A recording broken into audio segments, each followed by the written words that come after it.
The following was recorded at the CCHF Conference 2023 in Cincinnati. Welcome, everybody. First session of the conference. Yay, we're getting it kicked off. And before we really get started, I'd just like to offer us a prayer so that we bring the Lord into the space with us. Let's pray. God, we're just grateful today for the opportunity to be together with fellow workers in your vineyard who are called to serve the least and the lost in their communities. Lord, we just pray your blessing on everyone who's here and those that are traveling still that have not made it. Lord, we just ask for traveling mercies. Come join us this morning and be in our hearts and be in our minds and let us be open to hear your presence and to learn from the folks that we've got here to teach us. God, we're grateful for everything that you do for us, and we ask all these things in your precious Son's name, Jesus. Amen. All right, come on in. We are just getting started. And the topic of this talk is multiple streams of income, the key to clinic survival. And this is a topic that's really close to my heart because for the last 15 years, through June of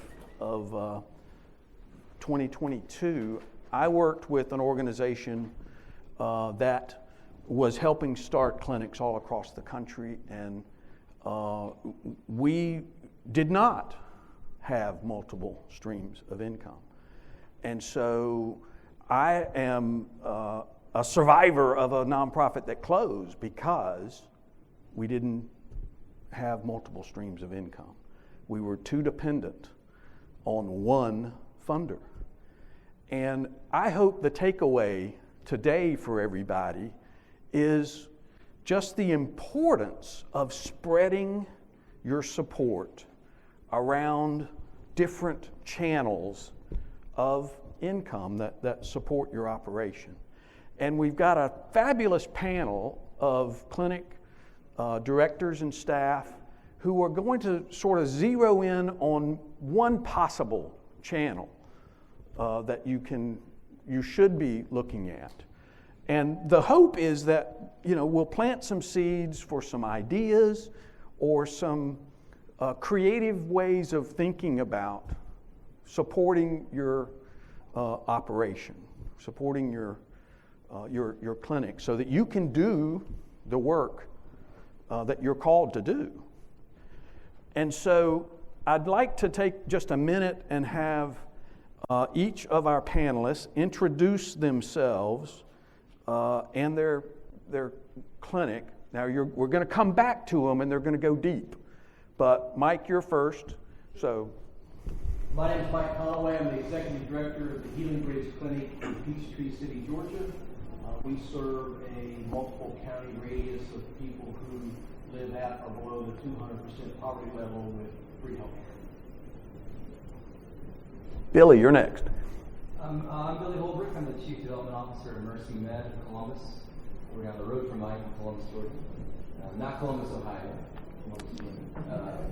We are a safety net clinic in Columbus. We charge our patients a sliding fee scale for uninsured, and we also bill insurance. And Mercy Med just turned 11 years old. And Nanette.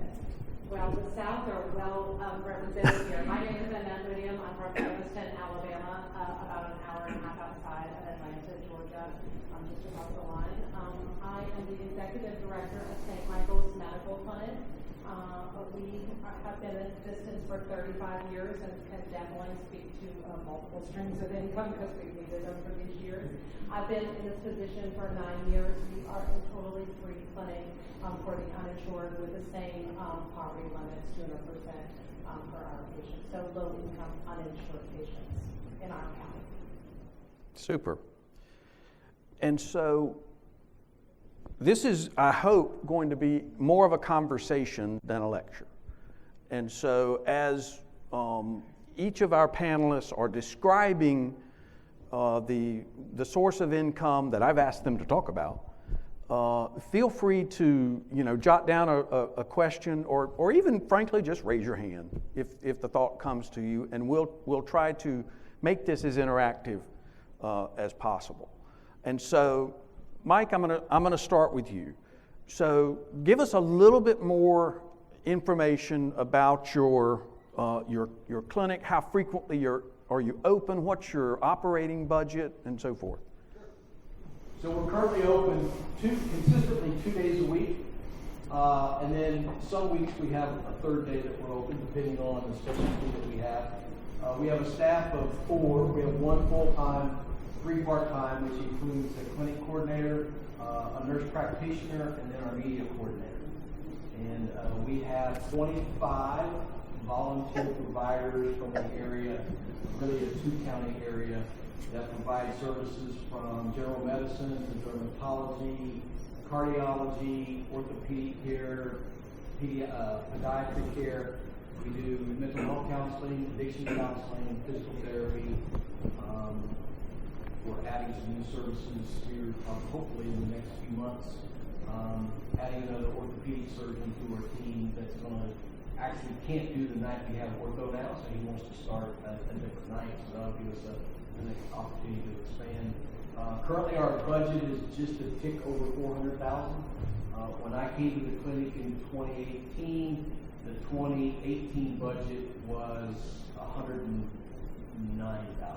So we've seen some pretty good growth over the last 4 or 5 years, thanks to God using the people that's on our team in ways that are impacting the community, and the giving community around us, the generosity of the community has kind of followed suit with the growth of our clinic. And so, of that $400,000 budget, how would you say that it is divided among different funding sources? So about 35% is general population, just general community support, whether it's individuals, churches, corporations. Then we get about 35% from grants and foundations, and then the remaining 30% is coming from fundraising events.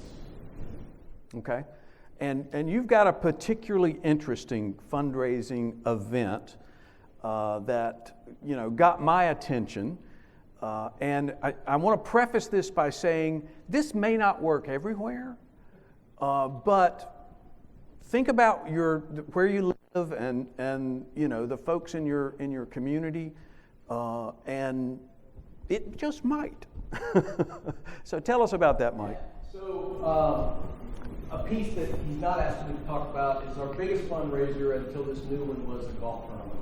We live in a golf community, and every nonprofit in our county does a golf tournament.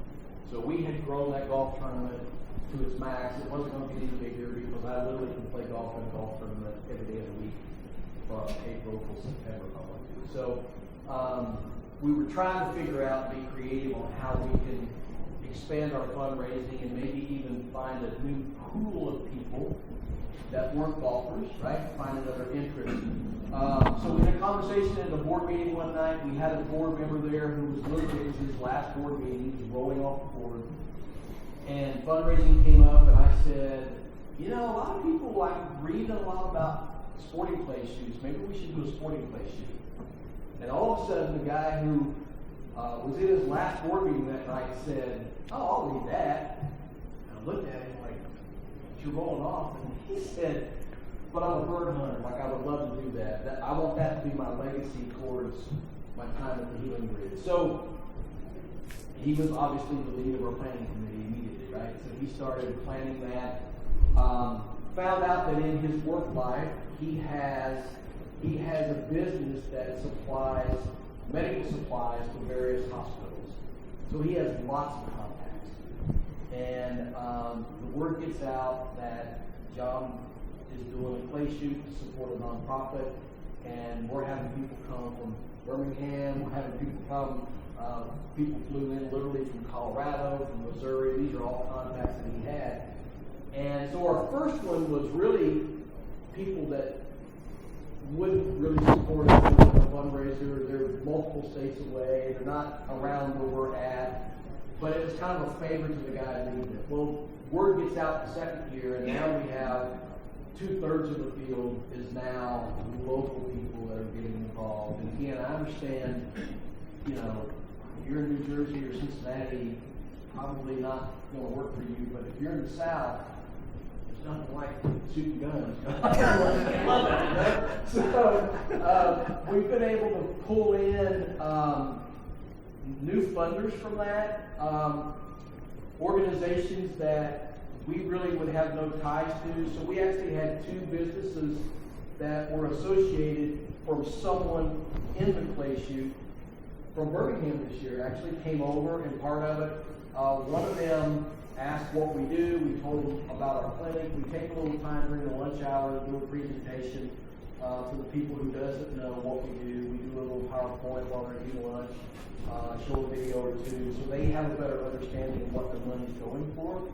And one of the people from actually the Birmingham area came up and said, you know, can we meet halfway one day? We'd love to see how we can support your clinic and do more for you. So it's turned into what was kind of like a buddy event the first year. It's the word starting to get out now, and people are coming from locally and supporting us. It's a big event.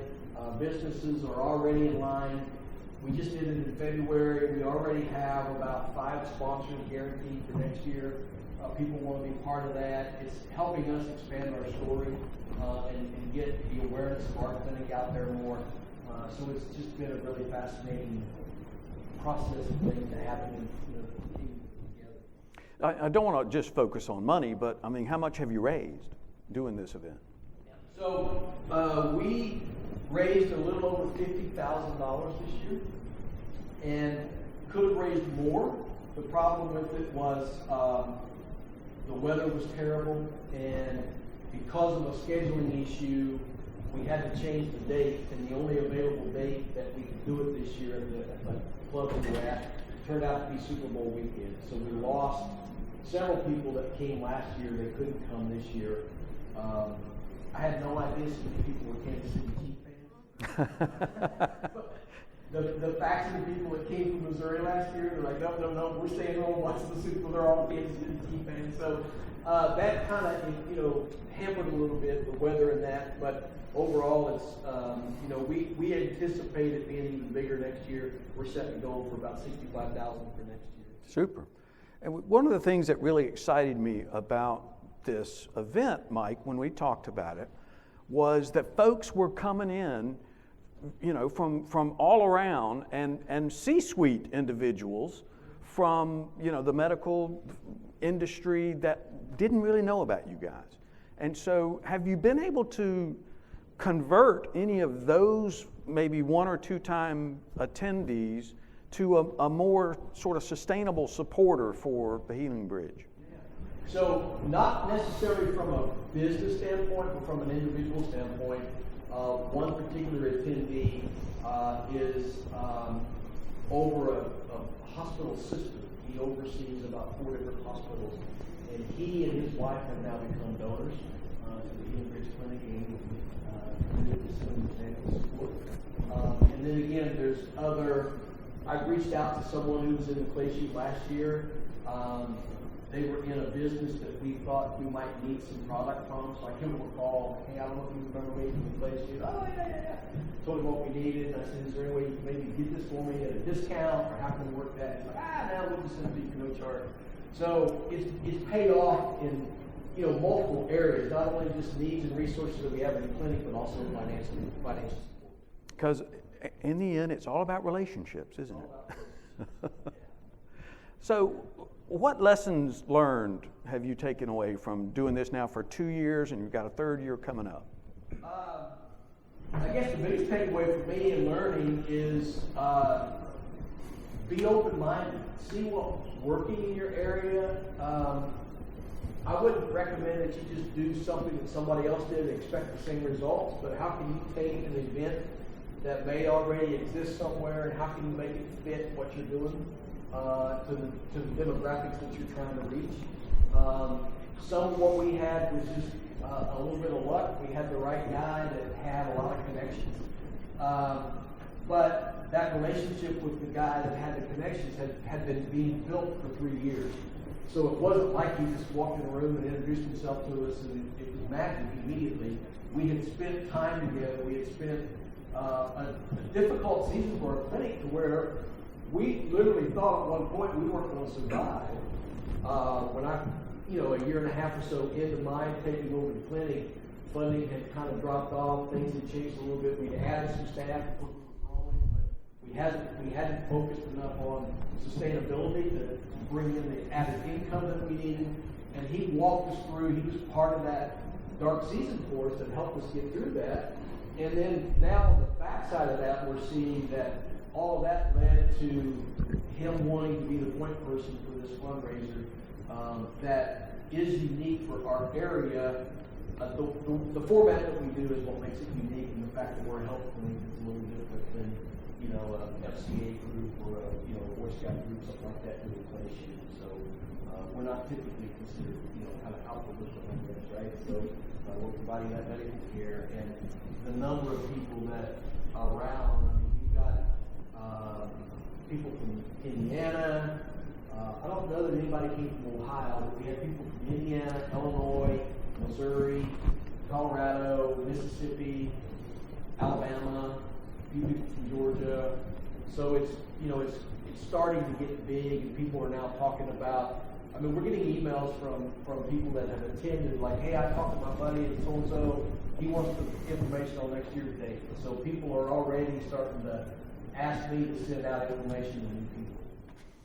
And I mean, show of hands, how many of you have people contacting you about next year's, event, right after you finish this year's?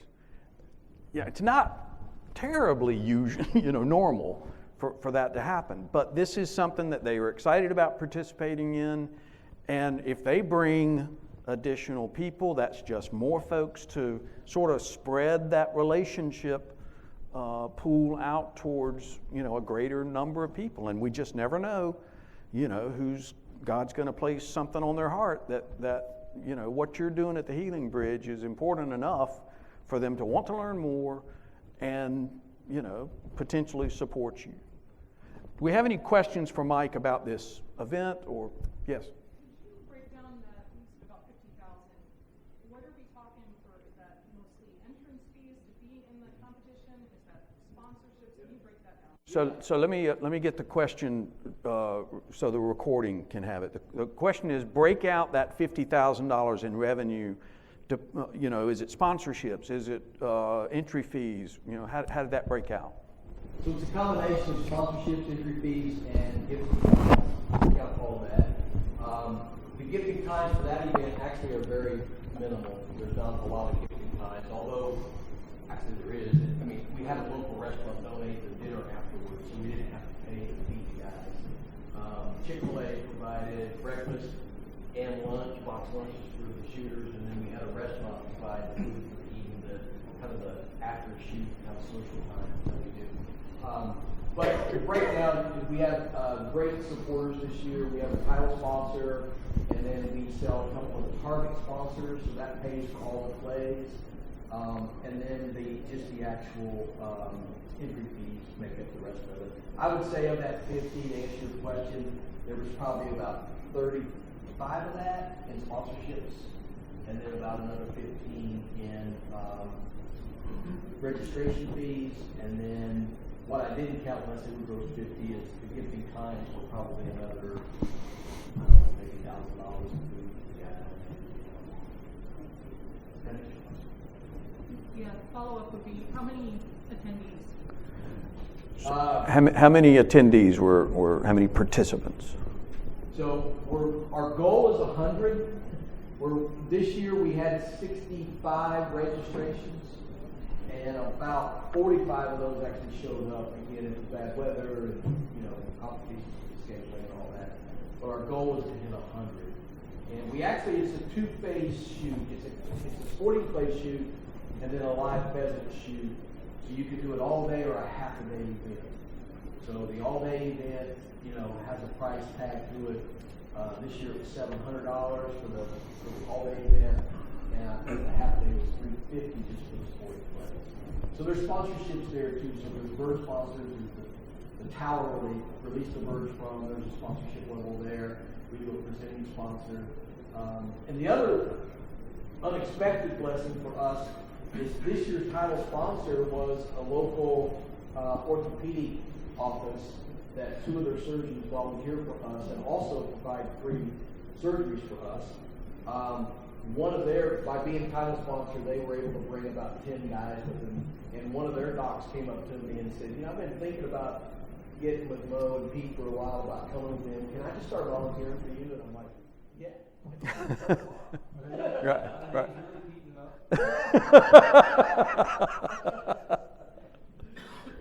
So there's a lot of residual things that come through that when you're opening and build those relationships.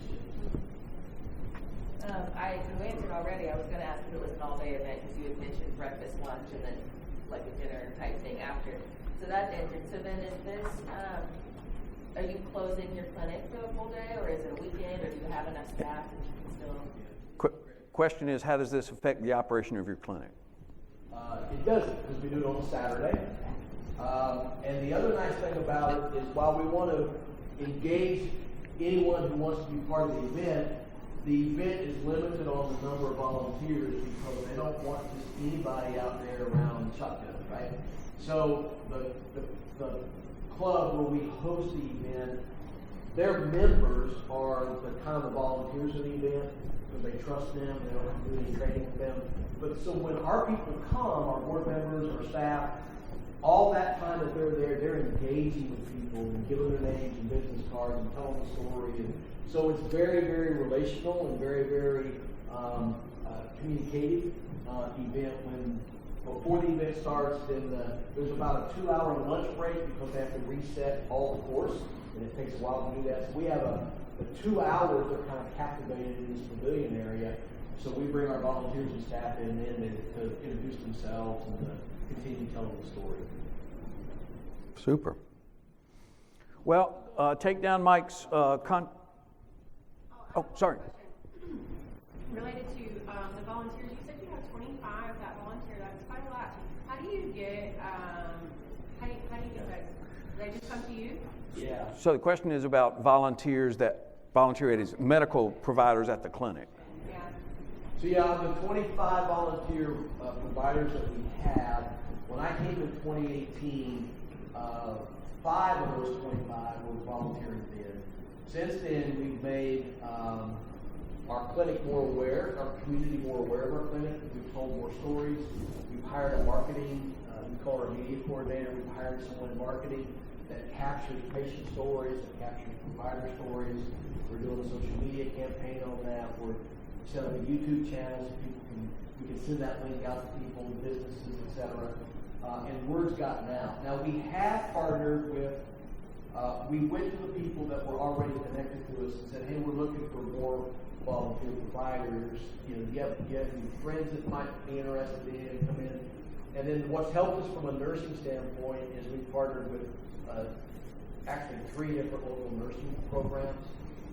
So they bring students in on a rotation, and we currently have about 4 of our volunteer nurses are graduates of that program within the last 2 or 3 years.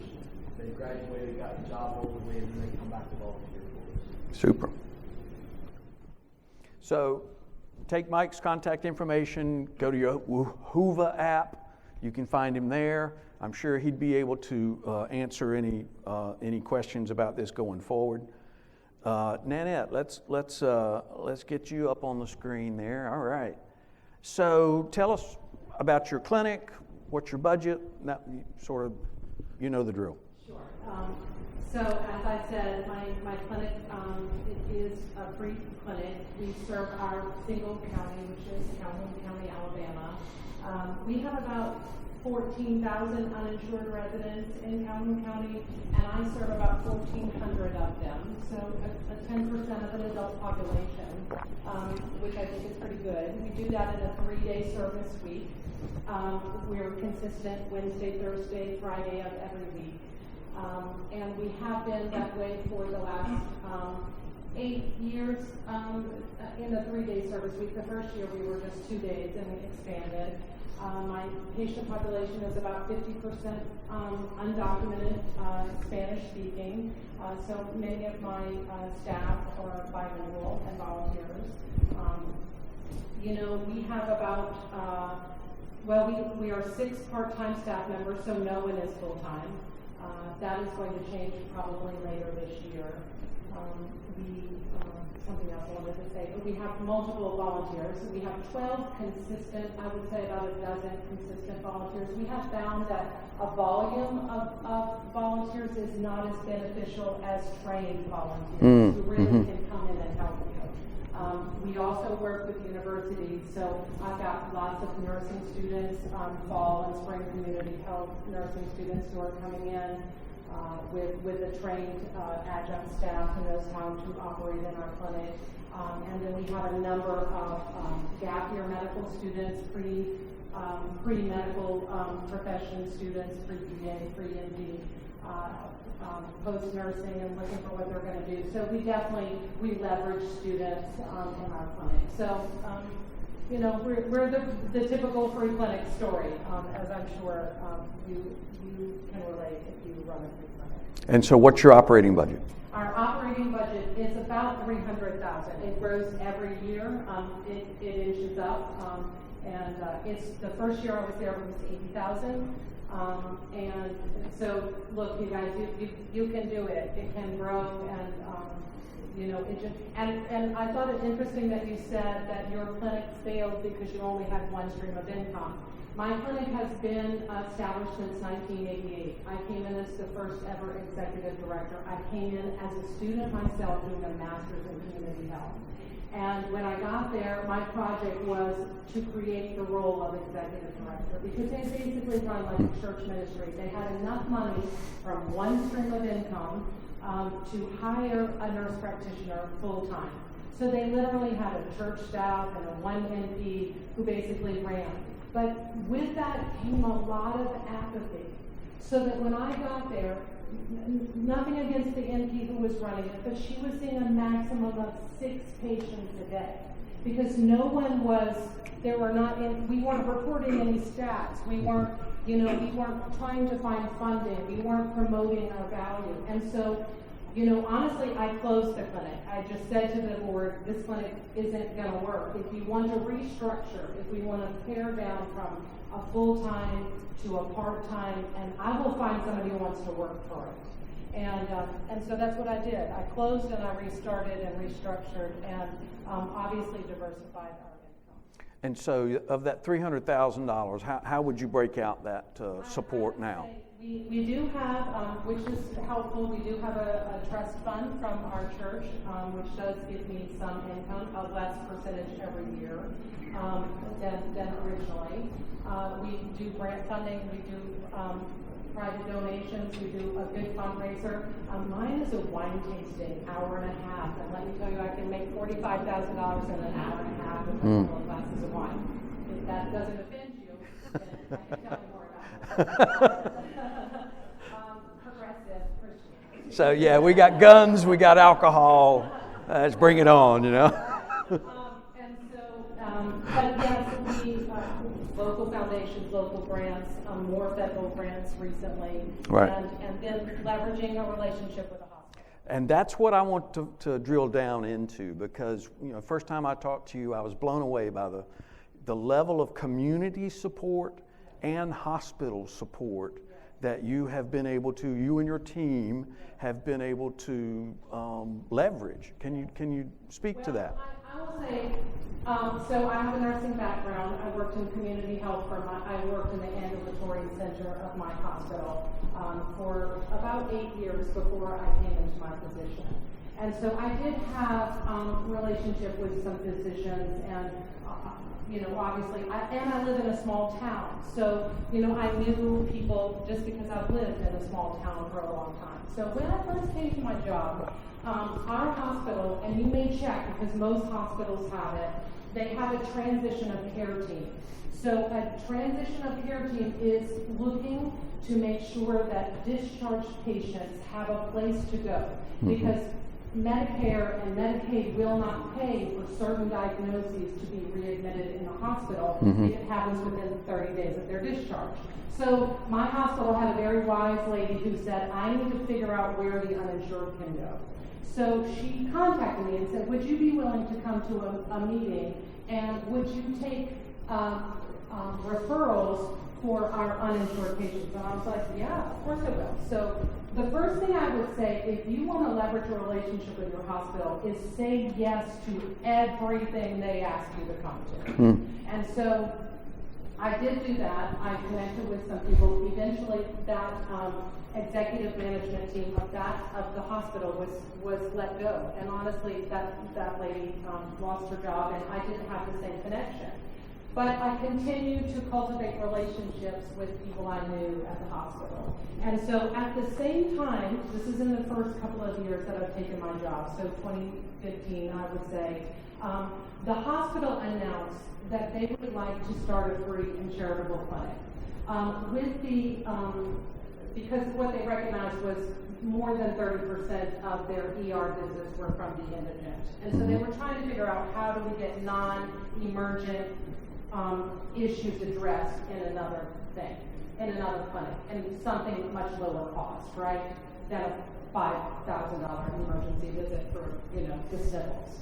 So they made a public announcement about this, and my board had a fit. They were like, well, doesn't the hospital know you already do that? And I said, yes, they do know we do it, but let's not be threatened by that. So that's the first thing I would say, is don't be threatened by other agencies who may be interested in doing the same thing you do. Work to collaborate. I have always, my number one goal is that people who don't have access to health care have access. Whether God uses me to do that or somebody else, I don't care.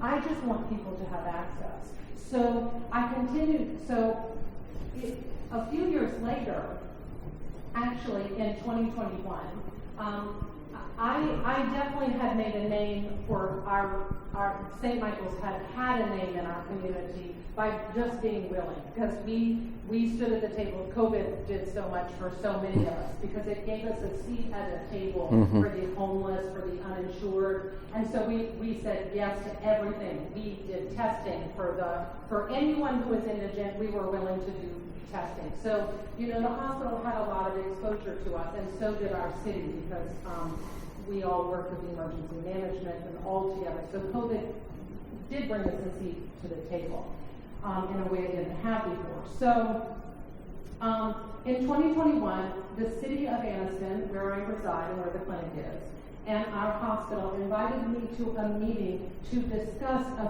their future clinic. And I said, great, because I would love for you to operate on days that I don't operate. Like, I'm only Wednesday, Thursday, Friday. Could you be Monday, Tuesday?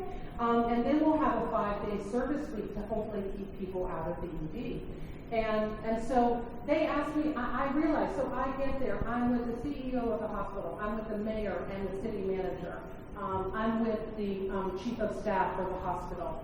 And I realized that I am now somehow the expert, because they don't have a clue about running a free and charitable clinic.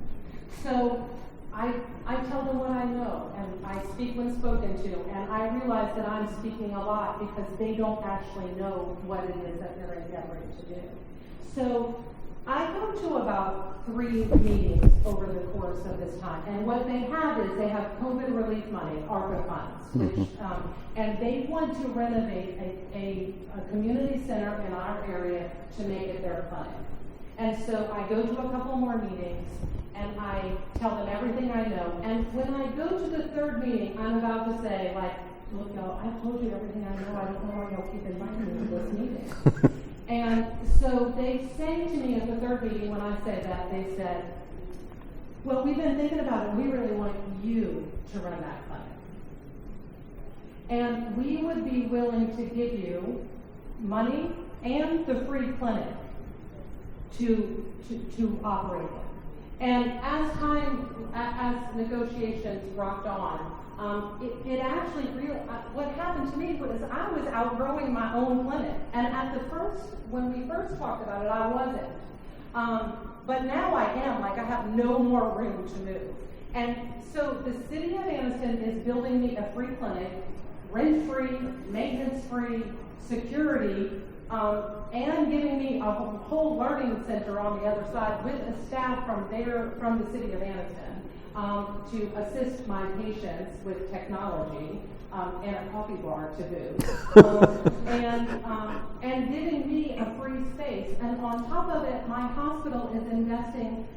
Well, they say right now they will give me $150,000 with no strings attached for 3 to 5 years, which is a pretty hefty investment considering, I haven't told you this, that my hospital 100% gives my patients financial needs assistance. If they come from St. Michael's, they automatically get any CT, any MRI, any lab, anything for free from the hospital. If I can find a doctor to do it, they will provide the service. So they're doing this because why?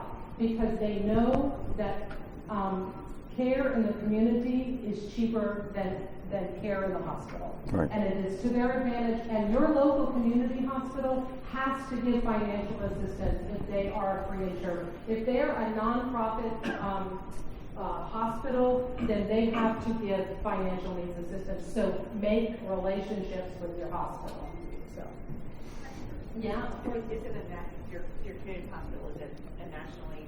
It's not. It's a local hospital now. I will say that it is about to enter a collaborative partnership, strategic partnership, they're calling it, with the University of Alabama at Birmingham. And that may change things a little bit, but they have, what's surprising to me is I feel little. Compared to my hospital or to some of these big FQHCs or some clinics who've been around that serve a whole lot more patients, I feel like a little clinic.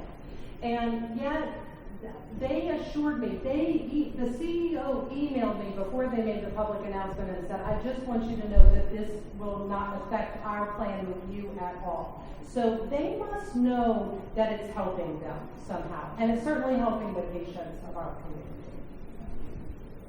Thank you. Go God. Way to go. Yeah. Fabulous. I've been in a lot of nurse roles. I'm just curious as I'm finding myself more and more in nonprofit spaces in the community. In that collaborative relationship, which I'm 1,000,000% for, and if you haven't explored that, you need to. I'm wondering how it reverses. Is the savviness of you being in the meeting, is there any, so Joint Commission is what's like an easy example in my mind. How much expectation, policy, all of that comes from the hospital into your private space, if any? None. Oh, yeah. And so the question really is, what are the strings, right? And I think that's what people might be scared about. And Right. So it's all about my experience has been disclosure about what you're doing and what. And so it's very clear, and as long as you stay very clear and focus on data and outcomes, good, transparent communication. So many of my staff and volunteers were worried that when we had a relationship with a hospital, who loves Joint Commission? Nobody. Except, they serve a purpose, right, to protect patients. However, it was as much beneficial to the hospital as to us to remain separate entities for malpractice, for people to volunteer, because we don't want to, and our hospital doesn't have a great reputation, hence the strategic partnership with UAB. It's the community hospital, when Emory is an hour and a half away, UAB is an hour away. So, so we don't want the reputation, we don't want to be a hospital organization. We want our own autonomy and independence, and it's beneficial for us as an agency and also for the hospital. Do you have access to the data? Yes, we do. Like the hospital waiting data, do you know it? Yes, we have a good amount. It took a lot of fighting to get access to data, but we did, because they realized that it would be beneficial for us to be able to take care of patients discharged from the hospital. If you get discharged without insurance, you will get an automatic referral to us. So, thank you. Thank you, Nanette. We'll have a little time for questions at the end, I hope. So, Billy, tell us about your clinic and. Yeah. Hey, John. Welcome. I would have liked to not have followed that. I'm kidding, but I'd like to start, if it's okay, I'm not trying to butter you up, but I'd like to say thank you to you, John. For 15 years starting clinics, I think on behalf of the room, I'd like to say thank you for helping clinics get started across the country. That's hard to do. To get some head knocked. It's a labor of love, brother. So I want you to know on behalf of the CCHF community that that matters. Thank you. And that's just beautiful. Thank you.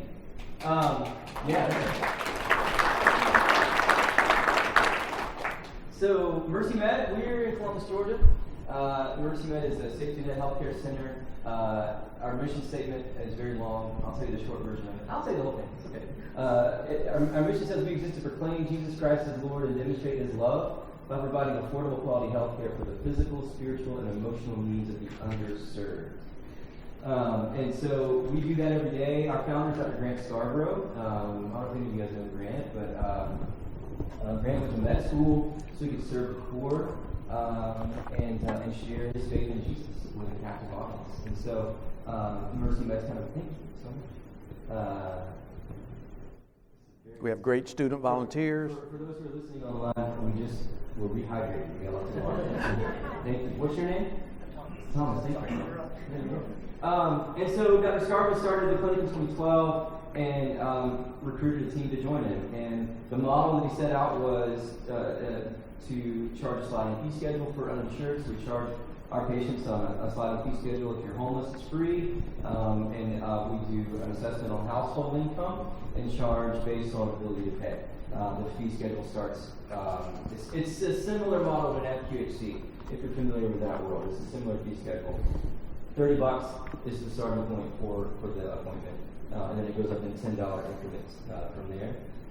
We also bill the underinsured and anybody who comes in. We bill Medicaid, Medicare, and other private insurances. And so there's kind of two revenue streams that we're mixing with cash pay. Georgia got a huge percentage of uninsured patients. So does Alabama. And so we also find our patients are underinsured many times as well. And so we want to be that place that says yes to them. If you break that out, it's about 40% uninsured, 40% underinsured, Medicaid or Medicare, and 20% private insurance. Maybe a patient of ours has been with us a while, they get a better job that has insurance plan, they stick around. That's about 8,000 patients, give or take, and we've got a staff of about 50 that I think we're open 5 days a week. We've got 4 locations in town, and we also, one of those locations is a school-based health center where we see kiddos and staff at the school. And then the makeup of the services we offer is we provide primary care. That's most what we do. We don't do urgent care, we do primary care, and then we provide dentistry. Give it up for dentistry if any of you guys are dentists. I really appreciate what you do. It's been game-changing stuff. We also offer full-time physical therapy and counseling. So there's kind of a lot there. That's the elevator pitch. Usually that's where I stop and ask you for money. Speaking of money, what's the operational budget? Our budget is over $3 million. Last year we spent about $3.2 million. And our goal each year is to raise half of that through donations. That's my job. Our board chair, Bob, is in the room. That's Bob. Hey, board chairs. So really grateful for him and his leadership. Glad to see him. But yeah, our goal each year is to project a 50-50 budget. So 50% revenue through what our patients are investing and 50% through the philanthropic community. And so that breakdown, that service revenue is meaningful. Sure. That other 50%, how would you break that down as far as grants, individuals, businesses, whatever? Great question. So last we checked, we did some analytics on it. It's about, in rough numbers, it's 60-30-10. So 60% of the revenue through the philanthropic side comes through individual donors. So people who give monthly, people at the end of the year who are very wealthy give us 10 grand, 15 grand, and everything in between. So individual donors who support us is about 60% of our donations. 30% through grants. We contract with a grant writer who builds a calendar with me all year long, or projects kind of for the year where we're going to apply. So each month there's probably 4 to 5 different grant applications that we're sending out, and we try to look for low-hanging fruit with local family foundations, as well as swinging the bat for stuff that may be more competitive. And so having her support has been really, really helpful. So we're trying to find new sources of funding all the time through different foundations. And then the 10%, so 60%, 30%, that makes 90, right? Yep. I want to make sure the number I got is 100. And then the 10% is a mix of churches and businesses. The larger portion of that 10%, I don't remember what the breakdown is, but the larger portion of that is businesses, and the other percent is churches. A lot of churches support us at a smaller amount, and so that's the breakdown. Okay. And so, I mean, I love it. 60% of that non-patient revenue is coming from the individual donor, which, I mean, that's right at what I always strive to educate clinic leaders about. That's your goal, man. That's where you want to be, because that money is unrestricted for the most part. Tell me the strategy that you guys have used to get to that level of support from individuals. Well, thank you for telling me I made my goals. You're good. Yeah, board chair, you heard that. Billy's good. I would say we are. A core value for us is innovation. We have 5 core values at Mercy Med. One of those is advocacy, which you heard about in spades with in so many ways that you're advocating for the people, and it's beautiful. And Beach City, I mean, it's amazing. So thank y'all for advocating, and all of you guys for advocating for the people who have no voice. Word of gratitude for you guys too. I would say our strategy for fundraising in general. Well, a couple thoughts. I feel like a journalist. I'm not a journalist. I'm probably the least educated person in the room here. But I feel like we need to observe what we see and report it. We need to observe the amazing work these clinicians are doing. Dr. Scarborough, who went to school, went to med school to become a physician, to take a market, big time pay cut to serve the underserved. I just want to tell his story. I want to see what he does and just talk about it. And COVID's a good example for us of how that worked for us. We would act on a need, much like you guys did, and we would just report what we did. So so we set up routines of how we see the work we're doing, that our clinicians are doing, and we'll report that back as to a shareholder, right? For those of you that are listening online, I did air quotes, air quotes, equivalent to donors, right? And so the routines we have, kind of just for the schedule, is we have 4 hard copy stuff that goes out to our mailing list, and once a month emails at least to send out to our donor data email information on. And the information we send out always has the components of EAT: educate, ask, and thank. I learned that from Otis Scarborough in Columbus, Georgia. He said, you got to educate the people on what's going on. So there's a journalistic part, just tell them what you're doing. Ask them to support, and thank them. So stewardship is just as, I think that's the other part of it too. Stewardship is fundraising. Stewardship is more important, I think, than the front end work. And so educate, ask, and thank. So that's kind of our approach, and we, like you guys, are turning over every stone we can when opportunity presents itself. So, yes, ma'am. Okay, so how are you actually identifying these donors?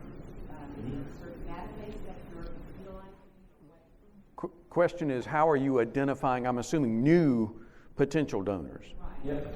For that 60% threshold. A variety of ways. We've got, we invite people to sign up for our email distribution list on our website, and also for social media. That's social media, love it or not, is kind of where people are, and so we have to have a presence there. We have a pretty big footprint on social media when we talk about our wellness. We've got a farm. We're growing healthy fruit and vegetables, kind of different kind of niche for us. And so social media is one way. We invite people to sign up, and it's been organic too. The third way to tell you is that I don't really know exactly how it happened. I showed up, full disclosure, I showed up to a pretty good situation. Dr. Scarborough had a great network, and I felt standing on the shoulders of him in a previous development officer who 8 or 9 years ago really built out a strong database, and we kind of, I mean, it's probably grown by 1,000 people since then, but it's been organic.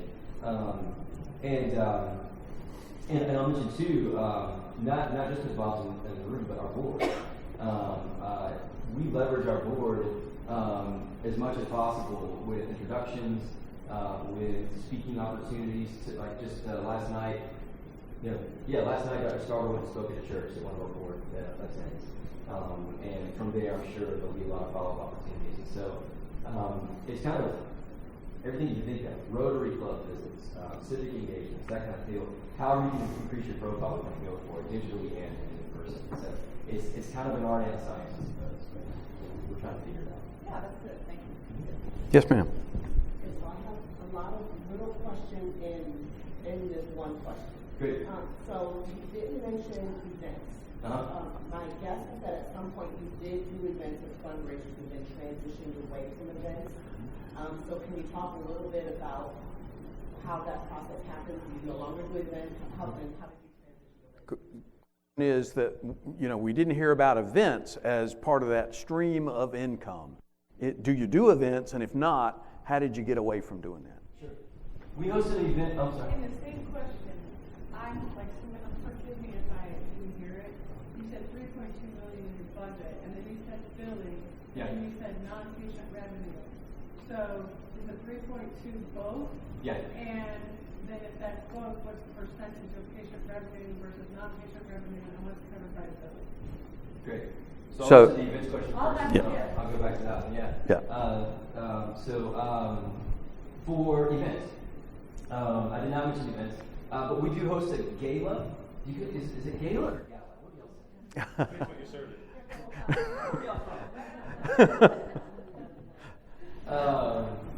We do a gala every other year. So we follow the Olympics. Every even year we do the gala. Sometimes it's the Winter Olympics. I'm kidding. Nobody knows about the Olympics. We do a gala every other year. It's a stewardship event. It is an event to thank everybody. All right. So that's our goal. It's very expensive. And if we relied on it just for a fundraiser, it would be disappointing. We probably netted $30,000. And I won't tell you how much we spent. I'll tell you. We spent $80,000 at the gala this year and brought in 110. All right, but the gala matters because for me the hustle is in the follow-up. Who came to that? Who can come out for a tour? They've already invited. 5 minutes. But anyway, let me land the plane. So events for us are the events that we host. Let me say that real specific. Events that we host are real specific messaging. And the gala is kind of a State of the Union address. Here's what you've supported. Let's have a giant crazy party with hot air balloons and airplane rides. I'm not kidding about that. We actually did have airplane rides. But the events though that people invite us to as the beneficiary of, we've developed kind of a path that way where people will host an event on our behalf and we show up and collect a check. Oh, that's the best kind. Now, I can take no credit for this. However, we got invited by a Rotary Club to be the beneficiary of a 5K, and we bring in about $22,000 and probably spend $400 just on like a T-shirt or something. I don't know what we spend money on, but essentially they wanted to do a community event to support a nonprofit. And Rotary is a service organization, and they invited us to that. There's another group that runs across Georgia. They do peer-to-peer fundraising. We do very little. We just advertise that online, and we show up to that and split the proceeds from other nonprofits. Essentially, though, events for us are a heavy lift, and so that's why we do them every other year. And we want to try to keep that trend going where we're the beneficiary of the event, not the host of it. That's just kind of our goal. And that leads you away from the tendency of an event and that kind of deal. And events, I mean, if you plan an event, you're not fundraising. If you plan an event, you're exhausted and you need to go to a retreat and you realize that Jesus will give you rest. And you're going to be fine. Peace of Christ. That's what I The last thing, back to your question, ma'am, about the breakdown of revenue. patients versus philanthropic. Our goal is 50-50. The reality of that is sometimes it's 60-40. 60% comes in through philanthropic and 40 through patient reimbursement. But it's our goal to be 50% fundraising, 50% what our patients bring in. And do you have any problem, how much of a problem is billing lag in your institution? How much of a problem is billing lag in our institution? Well, thankfully that's not my wheelhouse, but I'll tell you, it is sometimes it arrears 90 days. Yeah. So that's a mix of issues that could be lack of doctors closing charts, or denials that. But I recommend you talk to Dan McGill from that down to talk about it too. He's more of an expert than me. He's in the room here. He's got a Mercy Med shirt on though, right? Sorry. Thank you. But those are, that's our deal. Additional questions? We're Salem Free Clinic, Salem, Oregon, and we don't have like a sliding scale. We don't bill our patients or anything. That's never been really a big conversation for us, and I can't remember if it was all clinics or just 2 of the clinics that spoke today. Did that bring in a lot more revenue for you, for your clinic, and do you encourage other clinics that they don't do a sliding scale or have people who do have insurance come to the clinic? Did that open more doors for you? And so the question is from a free medical clinic and about how patient billing brings in revenue? I mean, is that? Yeah. Well, I want to affirm your model, first off. I think that there's not a cookie-cutter approach. So I want to say the model that works for your organization is the one you should keep. So I don't know that I'm an advocate for billing or for charging a sliding fee scale. I think it's a kind of a matter of the strategy and the discussion you can have internally with your board, right? What's the growth opportunity for you? And if you do have chances to grow, charging for your services is a way to start. I think in Georgia, for example, though the downside of charging is, and help me out here, Mike, but in Georgia, I think specifically, you could lose the sovereign immunity. Sovereign immunity. So there are limitations, that you have. So I think it needs to kind of be what's the best for the DNA of your organization.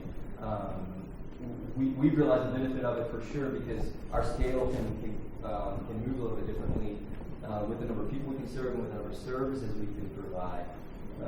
But I think that the model is a tough question that kind of gets into strategic planning and stuff. But everybody's different, and that's a beautiful thing, right? But I would say, I would also look to Mike and Nanette too. I want to y'all feedback on that. I would say, what is your community, your patient population? I would look at that, and that, I think he's right, though. It's a strategic conversation that we need to have. For us, we're a free clinic, and we just feel like that the safety net is too loose, and if we were to charge, that we would widen it when we want to tighten it. Do you ask for a donation from your patients? We don't. Now, do they have their own accord sometimes? Absolutely, but I would say that to be truthful, I would say that that's more from our undocumented patients who are working and have some income and just out of their own gratitude. Right. Do you keep a box that says donation? I don't, because to be truthful, I live in a really vulnerable area, and I have been robbed on a regular basis. Not in the last 3 years, but if I had a box like that and we advertised that we kept cash on site, it would just increase my risk of being robbed. To be really transparent. I may in my next building because I'm going to have security. Hey, security, there you go. So maybe. Well, I asked that because I know that with our clinic, we don't like to have a box there just to give the implication that we're trying to get our patients to the Yeah. it's a free clinic. Yeah. There's no obligation. It's all free. Yeah, and no shame in not being able to donate. I hate to cut off our conversation. These folks are going to be around, so talk to them, but we need to be respectful of everybody's time. How about a round of applause for our panel? And they are the experts in the room, so find them while you're here. Thank you for being here. Thanks, John.